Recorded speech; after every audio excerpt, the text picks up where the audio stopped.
start about the अर्थ और planet. तो अर्थ जो है सूर्य से दूरी के हिसाब से तीसरे नंबर पर आती है वीनस के बाद, और मरकरी और वीनस के बाद सूरज से दूरी के हिसाब से तीसरे नंबर पर आती है। और अगर साइज के हिसाब से देखें तो 5वें नंबर पर आती है। और अर्थ जो है सोलर सिस्टम में 5वें नंबर पर आती है साइज के हिसाब से अगर देखा जाए तो। कहते हैं कि यह अर्थ एक यूनिक प्लैनेट है। कैसे? सभी के सभी प्लैनेट अच्छे हो सकते हैं, लेकिन अर्थ को यूनिक प्लैनेट क्यों कहा गया? Earth is a unique planet in which solar system in our system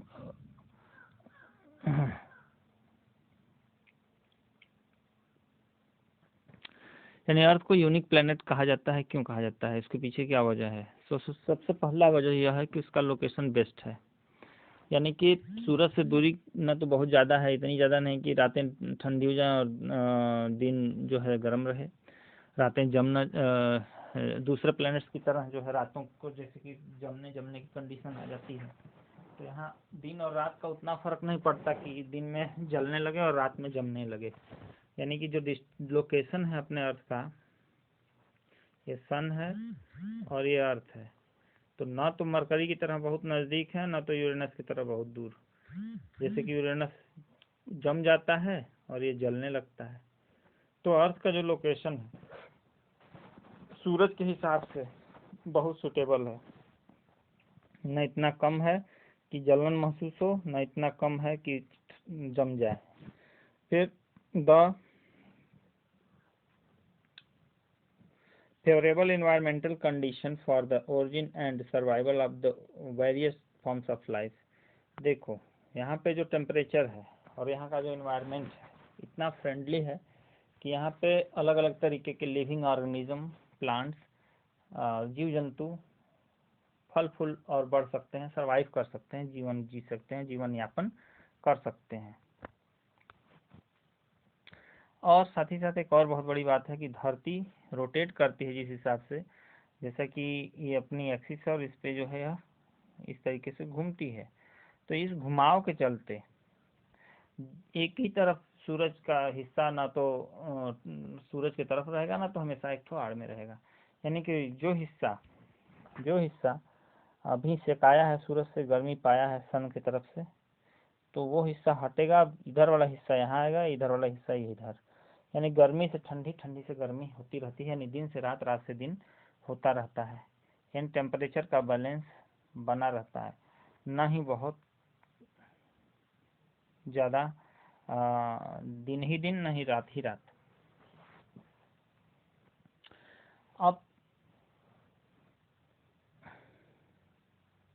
अब यहाँ से इसके चलते जो है टॉलरेबल टेम्परेचर मेंटेन हो पाता है। टॉलरेबल टेम्परेचर का मतलब ऐसा टेम्परेचर जिसे कि झेला जा सके, जिसे कि फील किया जा सके, जिसे कि अच्छा महसूस किया जा सके। देखो यहाँ का जो टेम्परेचर है of the life as well as water can remain the its free forms of ice, water and vapor।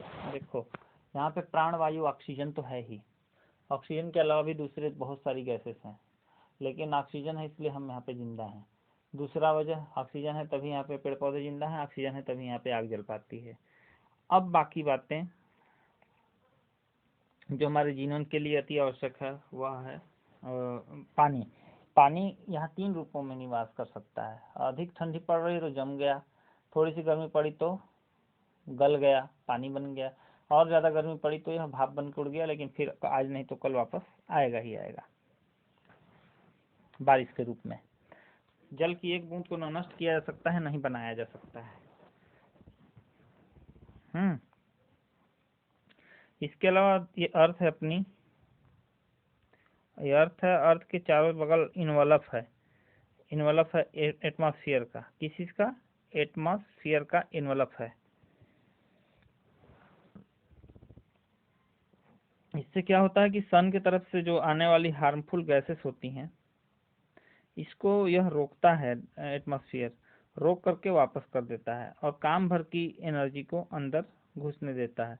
ऐसे ही जब दिन बीत जाता है, दिन बीत जाता है और रात होने लगती है, तो नीचे की जो सूरज की गर्मी है, जिसको अर्थ को दिया था सूरज ने, वह गर्मी धीरे धीरे ऊपर की तरफ उठने लगती है। अगर यह एटमॉस्फेयर ना रहे तो यह पूरी पूरी गर्मी बाहर निकल जाएगी और हमारी धरती जम जाएगी। लेकिन यही एटमॉस्फेयर है जो कि उसको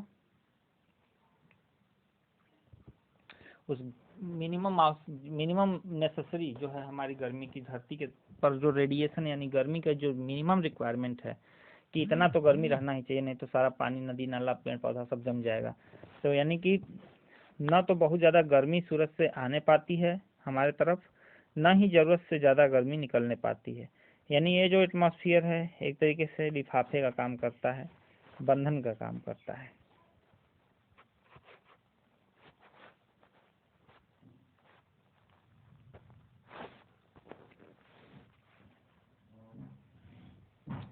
Oxygen rich atmosphere provide a necessary condition for the survival of the all living organism। यानी कि जो रिच एटमॉस्फेयर है ऑक्सीजन का, oxygen rich atmosphere provide necessary condition. अब ऑक्सीजन इतना पर्याप्त मात्रा में है कि इससे लोगों को यह उम्मीद होती है कि यहाँ पे जिया जा सकता है। यानी फेवरेबल कंडीशन, यह हमें फेवरेबल कंडीशन हमको यह प्रोवाइड करता है जिससे कि यहाँ पे जीने लायक परिस्थितियाँ उत्पन्न की जा सके। अब यहाँ पे हम जो है देखते हैं नेक्स्ट पेज पे।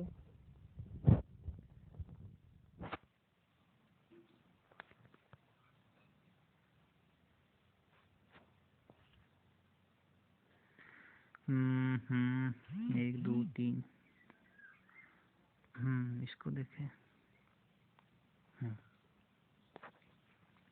हाँ, अब ऑक्सीजन रिच एटमॉस्फेयर हमें नेसेसरी कंडीशन प्रोवाइड करता है जिससे कि हम वहाँ पे हम और दूसरे जीव जंतु जी सकें आसानी से। इसके बाद बारी आती है in the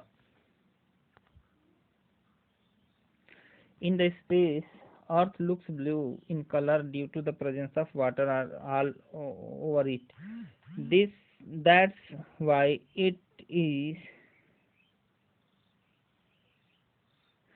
why it is known as a watery planet और ब्लू प्लेनेट। क्या है कि जब हमारे एस्ट्रोनॉट्स मीन्स अंतरिक्ष यात्री जब ऊपर यान से गए तो धरती की तरफ जब उन्होंने देखा तो धरती पूरी तरीके से ब्लू दिखाई दी। ब्लू इसलिए दिखाई दी क्योंकि इसके चारों तरफ पानी ही पानी है। अब पानी ही पानी है तो जो आसमान का रंग है उसका रिफ्लेक्शन उसमें पड़ता है, परछाई पड़ती है। आसमान हमारा नीला है और पूरा पूरा धरती पानी से घिरा हुआ है, तो उसमें जो उसका रिफ्लेक्शन है आसमान का, स्काई का, उसके चलते हमारी धरती नीली दिखाई देती है। अब इस पानी के चलते नीली दिखाई देती है, इसलिए इसको हम ब्लू प्लैनेट या वाटरी प्लैनेट कहते हैं।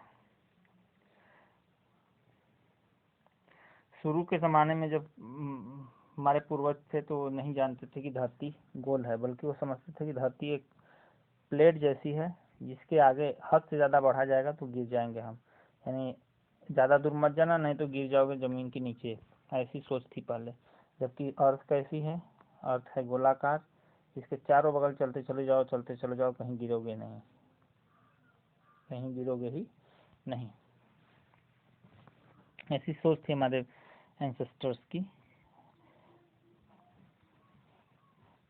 दो ठो वैज्ञानिक आए, एक एरिस्टोटल और दूसरे निकोलस कोपरनिकस आए। इन्होंने डिक्लेयर किया कि धरती सचमुच में कहा जाए ना तो गोल है, गोल नहीं स्फेरिकल है, गोलाकार है। और इसके रोटेशन के चलते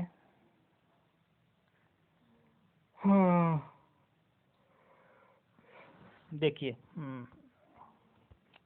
अब धरती रोटेट कर रही है तो इसके रोटेशन के चलते और साथ ही साथ देखो धरती जब हमारी सूरज से टूट कर अलग हुई तो टेढ़ी मेढ़ी थी, लेकिन इस तरीके से चक्कर मारती गई, चक्कर मारने के चलते यह धीरे धीरे धीरे धीरे गोल हो गई। अब गोल तो हो गई, इसमें दो राय नहीं कि गोल हुई कि नहीं, लेकिन गोल तो हो गई, गोल तो हो गई। लेकिन यहाँ पे इसका जो पेट है, ये इक्वेटर पे अब थोड़ा सा बगलिंग हो गया, यानी कि थोड़ा सा निकल सा गया, और यहाँ पे यह क्या हो गई, पोल्स पे यह चपटी सी हो गई, यानी देखने में कैसी लगने लगी, एक संतरे की तरह दिखने में लगने लगी। कैसी लगने लगी, एक संतरे की तरह, ऑरेंज की तरह देखने में हमारी अर्थ लगने लगी। अब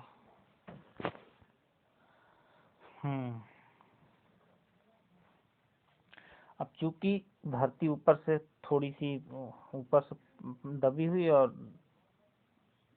इस तरीके से है, देखने में एक्चुअली इस ढंग की दिखती है हमारी धरती, है तो गोल, लेकिन यहाँ पे और यहाँ पे थोड़ी सी दबी सी है। अभी इसके चलते जो इसका अर्थ का जो ये वाला डायमीटर है, ये वाला डायमीटर इस वाले डायमीटर से थोड़ा सा ज़्यादा है, 44 किलोमीटर ये वाला ज़्यादा है और ये वाला कम है।